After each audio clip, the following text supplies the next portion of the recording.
Good morning, everyone. I'm glad you're here. It's good to have an audience. I think we'll have some valuable and instructive information this morning. The title of the presentation is kind of unwieldy, but basically think of this as some techniques to help you find better information, spend less time doing it. You all have patient encounters where you wish you had more information to help you answer questions. So today, hopefully we're going to discuss some strategies, some tactics, and some resources that can help you accomplish that. Would you like to point backwards? Oh. Okay, good.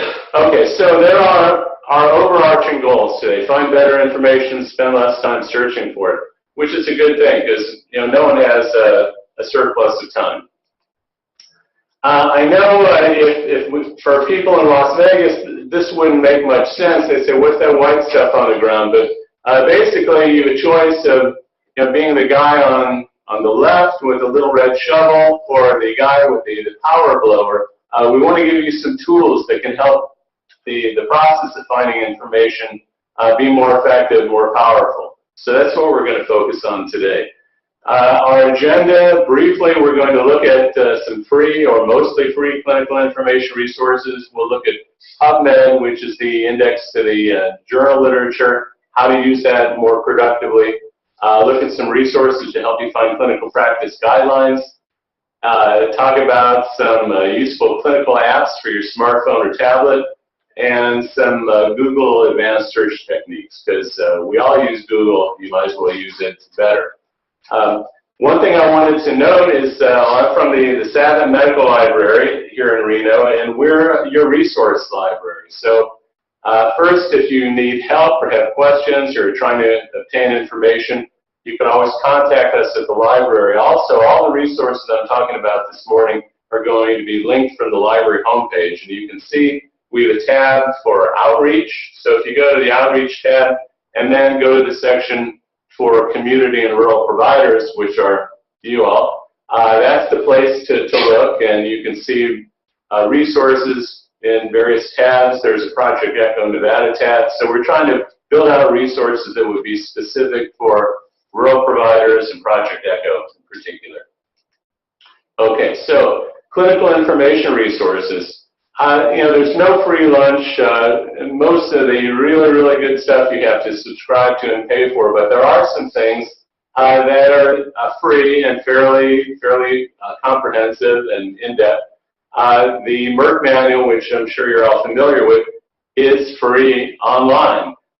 So if you go there, you could do a search for a condition or go to an alphabetical list of medical topics. So they have a section for acute fractures, for example. And I just wanted to show you what this looks like very briefly, so you can get a sense of the level of detail. I know in a sports clinic a couple weeks ago, they were talking about sports injuries and concussions and fractures. So this is a fairly good source of information. It's free, but still very reputable and detailed.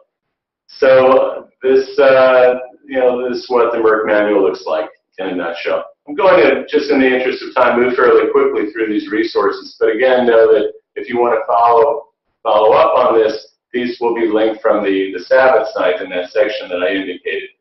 Another good place is Medscape. Is anyone using Medscape or familiar with it? Yeah, it's a good resource. Again, fairly authoritative and easy to use. So, there's a search feature or a hierarchical way of navigating the site. So you could do a search for acute fracture, and you can see that they have sections for wrist fractures and dislocations, imaging, elbow fracture, et cetera, et cetera. So Medscape, if you have not been there, a good free source of information.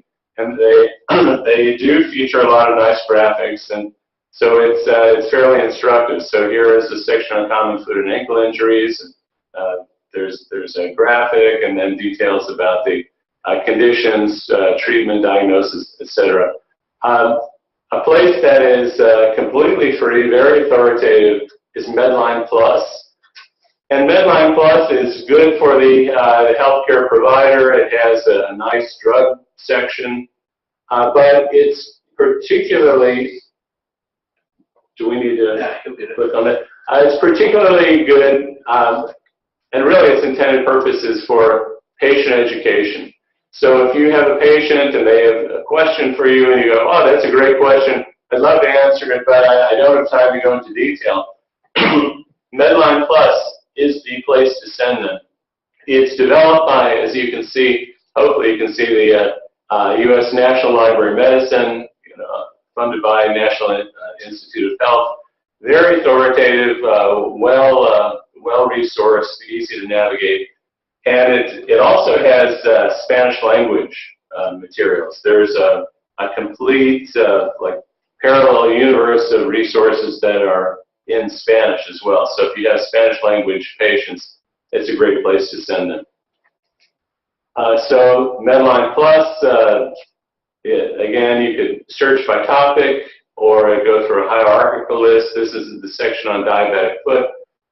Excuse me. So you have your basic summary and then diagnosis and treatments. Another U.S. agency that's very helpful is the Agency for Healthcare Research and Quality. This is a good place for kind of a new trend in medicine, and they call it comparative effectiveness reviews.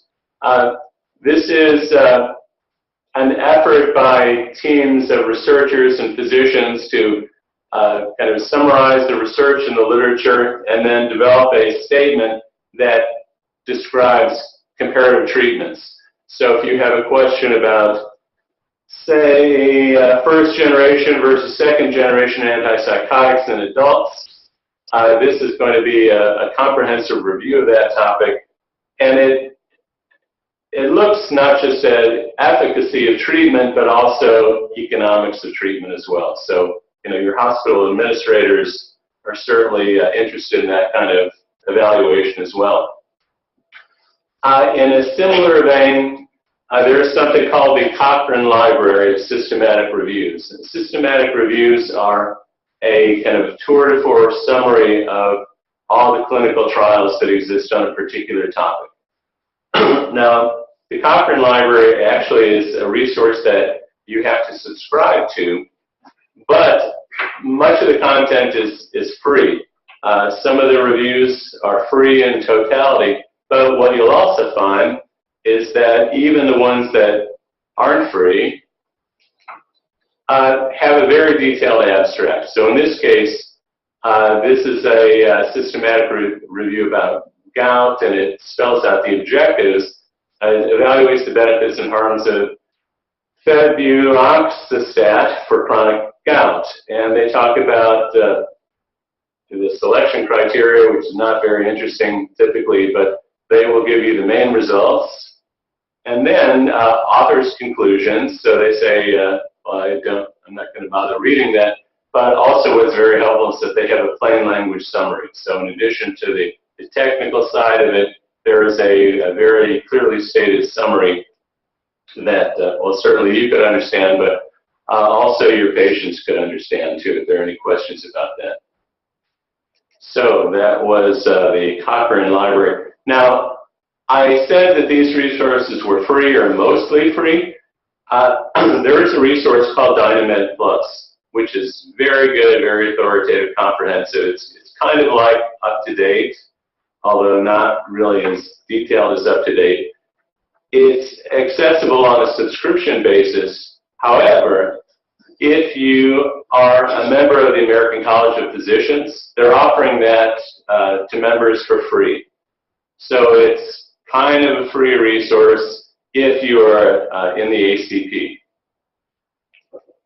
And Dynamed Plus looks like this. So if you look up a topic like asthma, you can see on the left-hand side there is a navigation bar. So they have an overview and recommendations and epidemiology, history and physical diagnosis, therapy, et cetera, et cetera. And this is all very kind of evidence-based, and they indicate the level of evidence and the resources that the evidence comes from. Okay, PubMed. Who has searched PubMed before? Anyone? Okay, PubMed is the gateway to the journal literature in biomedicine. Now, I know that you can just kind of do a Google search and find journal articles, or you can go to Google Scholar or other resources and find journal articles. And people ask, well, why use PubMed? PubMed is purpose-built to give you access to the journal literature. So, I mean, I like this graphic. I used to have an old Honda Accord, and I did a lot of work myself. And on Hondas, every bolt practically was a 10-millimeter bolt. And if you had a 10-millimeter closed-end wrench, you were in good shape. You could also use an adjustable wrench to try and open and close those bolts, but it's much, much harder. So if you have a specific tool, you're going to be much more effective, and it takes a lot of the pain out of using it. So PubMed is designed specifically to get you to the journal literature, and it has a lot of specific tools and features to make it much easier. So I wanted to work through PubMed and show you some things that are going to really change your life if you're searching PubMed. And the goal is not to be great at searching PubMed or even good. And when I teach medical students how to use PubMed, I tell them, right now you're terrible, and the goal is to move you from terrible to okay. If you can move from terrible to okay, that's significant progress. So I'm sure we'll accomplish that. But here is the very best tip you can know in searching PubMed, and it's not advertised anymore. I only know it because I've been doing this a long time, but it's kind of a secret that is incredibly valuable. So in PubMed, like Google or any other search engine, you have a search window at the top. You can enter terms. And so if you were looking for information on well baby visits, you could type well baby visit, and you'll see that you have over 1,000 results. You don't want to spend the rest of your week kind of scrolling through those results to see which articles are going to be useful. And in fact, when we look at the titles, you go, I don't see anything about well baby visits here. We have like incremental hospital costs associated with comorbidities of prematurity. You think, why is that even coming up? Here is the secret, okay? You can take a keyword like well or baby or visit and tell PubMed, look for that keyword in the title. And it's a little hard to see, but I have a blow up of it. But if you put the letters TI for title within square brackets, and the square brackets are on your keyboard just to the right of the letter P, it's going to only find articles that have the word well in the title. So now you can see instead of thousands of articles, we have 91 articles. And you look at the titles, and it's newborn well child visits, timing of initial well child visit, home versus well baby clinic visits in the Netherlands. This is an incredibly powerful tool. I use this all the time, and trust me, if you just incorporate this one tip, and that is to figure out what your most relevant terms are and search for one of those in the title, it's going to make your searching so much more productive, so much more precise. The results will be far more relevant. So using TI within square brackets to qualify a term to a title search. Okay, does that make sense? Okay, so another technique, let's say we have a question, and this came up again in a clinic, are lidocaine patches effective in reducing pain? There's something about lidocaine patches and pain. So you search that in PubMed, and I emphasize that when you're searching PubMed, you want to keep it simple. You don't need to type out a whole question or a statement. Just figure out what those keywords are. So we'll search for lidocaine, patch, pain, and see what happens. And what happens is, this is okay. We have 83 articles. But when you look through the articles, you see that one talks about lidocaine patch as a singular term. One talks about lidocaine patches in the plural. And there are times when you want to capture both variants. So how do we do that? systems have they call it a wildcard or a truncation feature. In PubMed, there is a similar wildcard, and it's the asterisk. It's probably very hard to see, but it's an asterisk.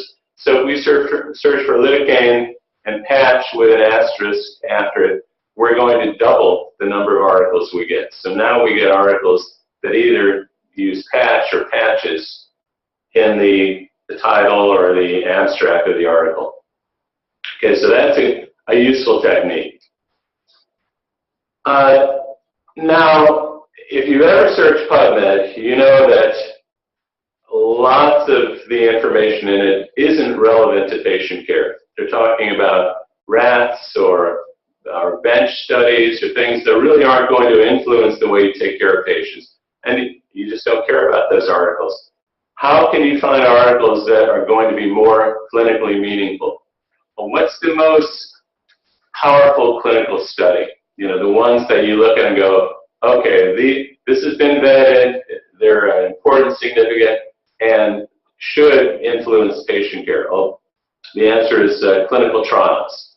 Okay, so PubMed has developed a very easy way for you to search for clinical trials. And if you look on the left in that within that red box, you'll see that there are article types, like clinical trial, for example.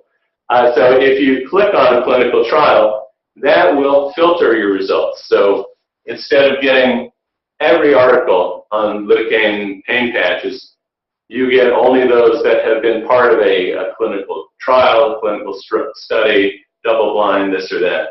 So we can see that in our results now we're getting things like lidocaine patch, a randomized double-blind placebo-controlled crossover trial. So these are the articles that really are going to influence your patient care. And that's a very easy way to take a search and make the results more clinically meaningful. Okay, another thing that the developers of PubMed have done to try and make the system easier to use, and they're really doing this with clinicians in mind. They recognize that sometimes you don't want to have to know anything about using the system. They try to make it as simple as possible, and so they developed this section called Clinical Queries, and you can see that it's on the main page, right in the center. It's within that red box. Then the red box is, I put there, the system doesn't actually have a red box. So if you select PubMed Clinical Queries, there's a search box. You type in some terms, pediatric, asthma, psychological, whatever. And then you can select from categories. So the categories are therapy or diagnosis or etiology or outcome, things of that nature that are part of the clinical care process. And then you can select a scope. So you can say, I want a narrow search, a very specific search, or I want a broad search, something that's very sensitive. It's going to capture as much the relevant information as possible. So that is the PubMed Clinical Queries feature. Sometimes it works well, sometimes it doesn't, but I wanted to point out that it exists. It's all part of PubMed. It's just a different way of searching PubMed. It's kind of like the training wheels version of PubMed. So it takes a lot of the decision-making process out of it. Okay, practice guidelines. Do you ever look up practice guidelines, or people talk about what are best practices? Well, there are many different ways of finding practice guidelines, but there's one way that is kind of easiest and most comprehensive. There is a clearinghouse of clinical guidelines. It's called the National Guideline Clearinghouse, and it's developed by the AHRQ, and their mission is to try and identify all the clinical guidelines in existence, put them in one place, and put a search engine and an interface on top of it that makes it easy to search. So they have a search box. You could also search by an alphabetic hierarchical topic, and there are advanced search filters as well. So we're going to search for GERD or you could spell it out. It's good at taking abbreviations and turning it into the actual disease description. So we search for GERD, and there are various filters. So you could search by an age population, or a publication year, clinical specialty. So if you're looking at anesthesiology or cardiology or whatever, you can select from various checkboxes. So ways to make your search more specific. I just wanted to show you what the results look like. So if you search for GERD, you can see that there were 39 guidelines, and they're displayed in really no particular order. So there's a guidelines for the diagnosis and management of gastroesophageal reflux disease. They have a date that it was created and a review date, so it's always important to check that to see how current the guideline is. And then when it presents the guideline, it has the title and who created it, and tabs so you can see the methodology, recommendations, and evidence, and related content. So you know what a clinical guideline looks like. These can be very, very lengthy. They usually have a summary statement. The recommendations are the key part, right? Because you want to know what they're recommending. So this is recommendations about treatment for GERD. It's not that exciting, but the critical part, the exciting part, is that if you're looking for guidelines, there's one place in the world that is free, and it's the best place, and it's easy to get to and easy to search. So just wanted to point that out. Okay, finding apps for your phone or tablet. I'm not going to spend a lot of time on this, but there are a few places on the web that try and identify and assess medical apps and give recommendations. This is a good one.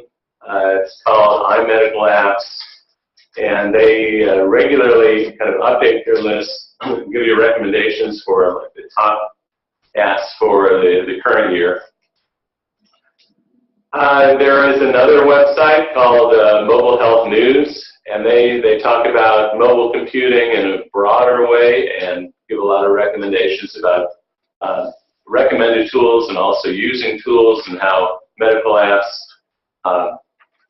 kind of change the healthcare climate and how to adapt to that. And then one app that far and away is the most popular and the most useful for clinicians is Hippocrates. We have any Hippocrates users? I am, yeah. And if you survey clinicians and say, what should I have on my phone? Hippocrates is at the top of the list. This is just a photo I took. I used my wife's phone to take a picture of my phone, just so you can see what it looks like. It has a really nice drug database and drug interaction section. It's free, but there is a commercial version as well that has additional features. But to use some of the more advanced features, but still in a free mode, you have to create an Hippocrates account to be able to log into those. It has a nice drug interaction database, other resources, but very, very useful. Okay, better Googling.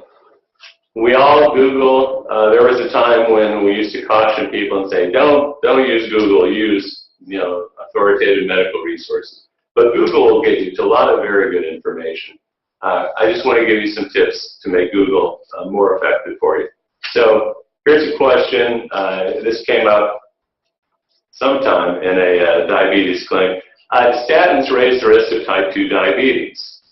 Well, yes or no, or maybe. So if you wanted to try and find the answer, and again, using Google, the same rule applies as in PubMed. You want to keep your search simple. You don't really need to say, do statins raise the risk of blah, blah, blah. Just type in statins and diabetes, and you're going to get some relevant hits. So here we have an article from WebMD, which we looked at earlier. Statins linked to a raised risk of type 2 diabetes. And one of the things you always want to check when you're particularly searching Google is, how old is this information? I mean, that's true always, right? When you're dealing with medical information, you want to find out when it was written, how current it is. And this was created March 4th, 2015. But we looked down through the list, and there's something from the American Diabetes Association, and that was from 2009. So it might have been good information at the time, not so good now. So how can you make your search more current? And maybe this is well known, but I keep running into people that have no idea you can do this. There is a way, if you look on the right-hand side where it says Search Tools, if you click on Search Tools, you have the option to limit your search by time. Okay, is this new to anyone? Did you know you could do that? Yeah, well, you're very smart. So you could say, well, let's look for information that's published in the past year. Okay, so all of these new links that we found were published in 2015. So, and they come from the Cleveland Clinic, Take Statins, What You Need to Know About Diabetes Risk. So ranging the search by date can be a quick and easy way of improving the results of your search. Another thing you can do, and like Zika virus has been in the news lately, we've all heard about that. And if you just search for Zika virus, you'll find things from the CDC showing up, from Wikipedia. There is a link from the BBC.com, and lots of other places that are more or less authoritative. So you may want to try and find information from sources that you can trust. And depending on your view of the government, it could be trustworthy or not. But in the case of the CDC and NIH, that's generally a reliable source and current source. So I wanted to show you a way to qualify a Google search so that you can control where it's coming from. Now, if you look on the far right, there's a little thing which I can only call a widget, because that's all people call it. It looks like a sprocket. It looks like a sprocket. People call that a widget. But if you click on the widget, you'll see that there are advanced search settings in Google. That's something that people often are not aware of, but there are advanced search settings. And the advanced search settings, if you click that, will take you to a screen like this. And along the right-hand side, they have a lot of good explanatory text about what the various search fields will do. But it gives you the option to search for all the words or just some of the words, or search for an exact word or phrase. You can also limit the results by what they call the domain or the site. The domain is like a .edu or .org or .com.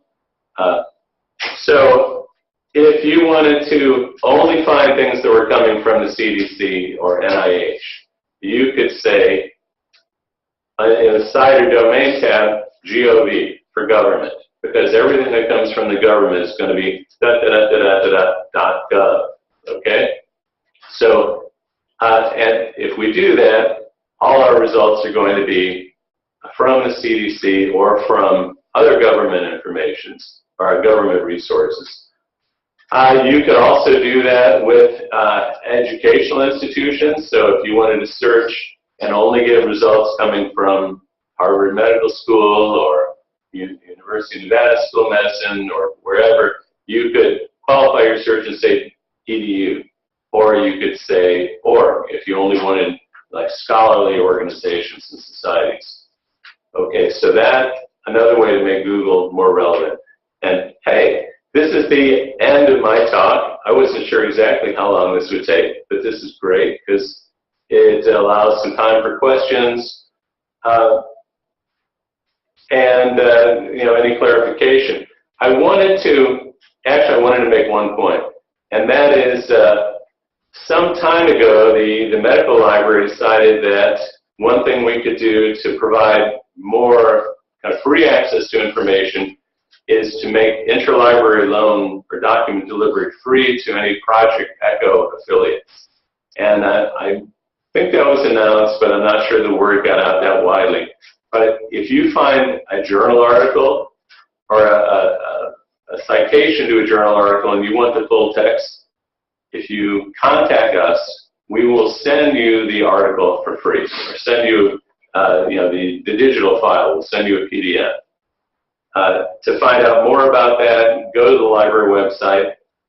There's a section there under services, and it will tell you how you can order articles. But one of the nice things, too, about using PubMed is that if you find a citation in PubMed, there's a little checkbox. You click on that, and there's a drop-down menu that says Order, and you can order it seamlessly through PubMed. The request will reach us, and then we'll fill the request and send it to you electronically. There's a registration process you need to go through. I'm not going to go through that today, but if there are questions, I can tell you a little more about it. But basically, if you call the library and say, I want to talk to the Interlibrary Loan librarian, they would be happy to tell you everything you need to know about, the 2 or 3 minute registration process and how you use the system to order articles. So, free journal articles, good thing, that's free. There are a few limitations on that, but you essentially have access to thousands and thousands of journal titles that we subscribe to in the library. So, good thing. The main thing I want to point out is we are a resource library for rural Nevada. So if you have any questions about finding information, you have a difficult patient case, and you wonder, is there an answer somewhere? You can contact us, email us, or call us, and we'll try and find that for you or give you the tools so that you can find it yourself, so that you can kind of follow up and find it. So what questions do we have? Okay, while you're thinking of questions, let me ask, what's the one most useful thing that you have learned today?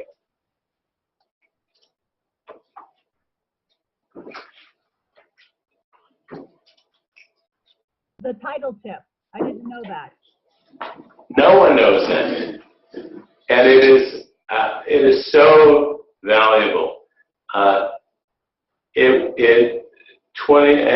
Okay, I'm an old guy. When I first learned to use these systems, it was a well-known tip. And the guys at the National Library of Medicine decided that they would streamline the system and make it easier to use. And in doing so, they eliminated some features that actually were very, very useful and powerful. So I'd like to share that because you are part of an elite group now that knows how to do that. And you could search PubMed and impress your friends, show them, hey, here's how to search in the title. But truly, it makes a huge difference in how you search PubMed. Okay. And I also wanted to point out, I was presenting this from the perspective of users who don't have an affiliation with and a net ID that gives them access to school medicine and school medicine resources. If you do, if you have an affiliation, and I'm not sure really if they do or not, but most of them know. Most of them know. Yeah, okay. If you did, then you could log into the library and have access to like an incredibly broad spectrum of resources that we subscribe to. But that's only for people that are like adjunct clinical faculty that have a formal affiliation with the school. And I'm not sure where things stand. I think Diane McGinnis had a question. Yes, Diane? Hi, I had just added a text that Google also has the option to do scholar.google.com. Yeah. Oh, I'm sorry. To more scholarly type articles as well. And then I did have faculty, I don't know, I think mine expired this year. So presenting it on the basis that we don't have access is very helpful because, as I said, most of us don't. So thank you very much. Okay. You make a good point about Google Scholar, and I mean Google Scholar is good. The problem with Google Scholar is that it is searching not just medicine or biomedicine or healthcare. It's searching everything, and so it can get confused because terms can mean different things depending on the discipline. So if you were searching for the word pitch, thinking it's like an audio frequency, well, pitch can be that black tarry stuff that you put on boats, or it could be, throwing a baseball. It can mean the lean of something. So when you're searching Google Scholar, you're searching a much broader universe of information, and so it can make searching that precisely a little tricky. You can get some good results, and there's nothing wrong with using Google Scholar. The advantage of PubMed is that PubMed is, as I said, kind of purpose-built for medicine and healthcare. So you're only going to be finding information in that kind of healthcare realm. And let me say, too, that PubMed, you think med, it's just medicine. PubMed has vast amounts of nursing literature, physician assistant literature, healthcare administration literature. So it's much broader than the title would imply. So if you're looking for something just in one of those areas of healthcare, but not specifically about doctors, you're going to find it there as well. Okay, very good point. Google Scholar, worth taking a look at too. Okay, what else?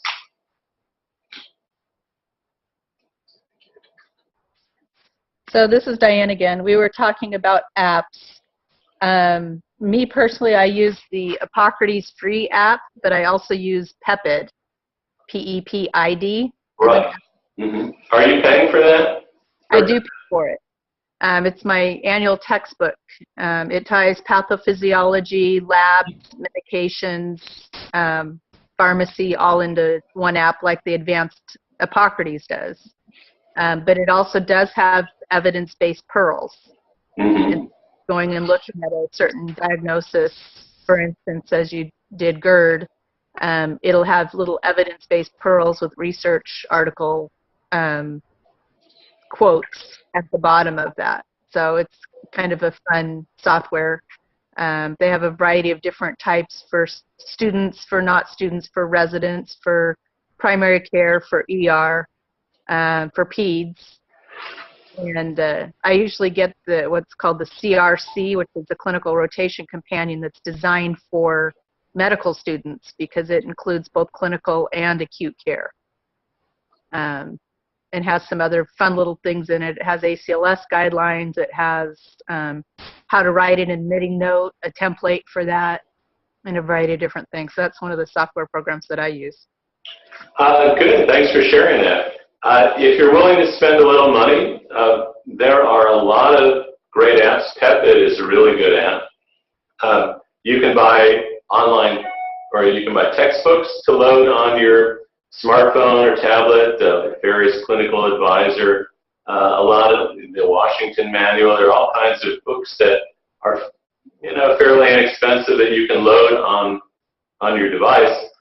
And the nice thing about having those books in digital format is that it's searchable. So you don't have to kind of page through a book and go to the index. You can just type in some keywords and find the relevant sections. On our website, we have a section on mobile computing and mobile apps, and it's taken a while to build that out and make it more comprehensive, but that's certainly a goal of the library. There are all kinds of medical calculators. Like you can download a calculator to determine body mass index, or kind of the gestational calculators to I forgot what they're doing. I have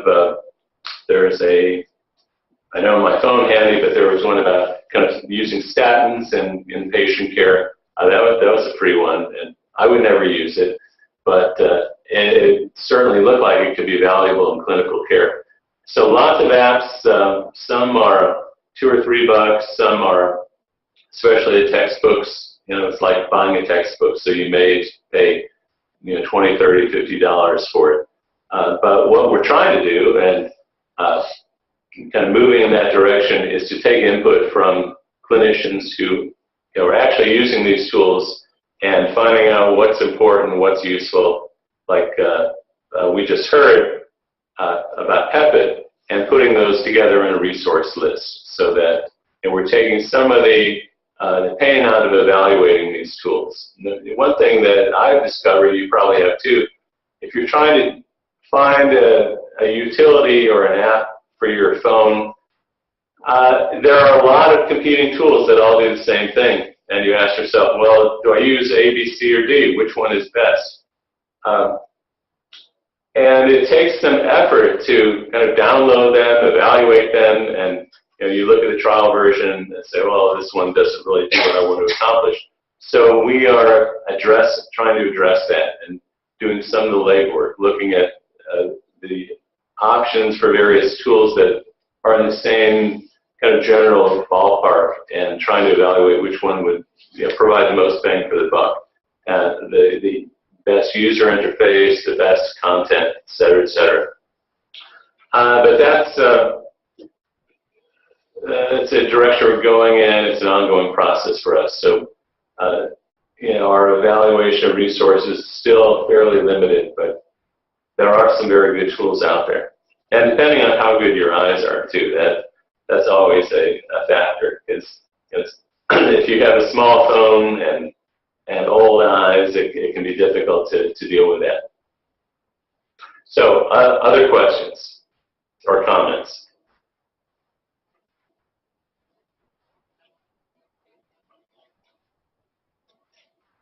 Okay, well, I hope this has been helpful, instructive.